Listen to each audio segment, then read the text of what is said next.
Pour moi, c'est une espérance.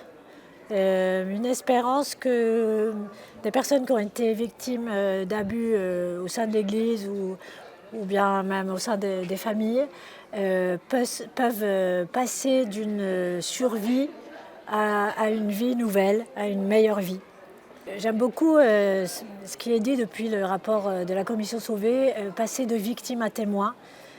Là aussi, c'est une espérance que même si on a été victime dans son enfance, dans son adolescence ou jeune adulte, on n'est pas obligé de rester victime toute sa vie. Il y a un chemin possible vers autre chose et ce chemin peut passer par le témoignage et on devient alors non plus un poids, mais peut-être un témoin, quelqu'un qui peut à la fois dire la vérité du passé, mais aussi montrer un chemin d'avenir.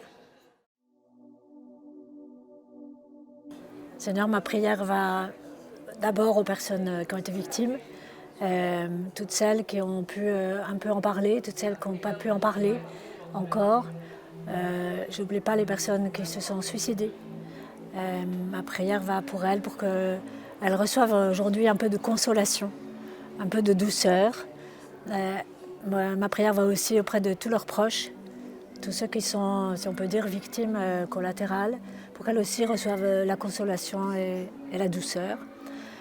Et puis, le cercle s'élargit, bien sûr, à toutes les autres victimes d'abus dans le monde, mais aussi à toutes les personnes de bonne volonté, mais les catholiques qui aujourd'hui essayent de se tourner dans la prière pour ce qui nous est arrivé.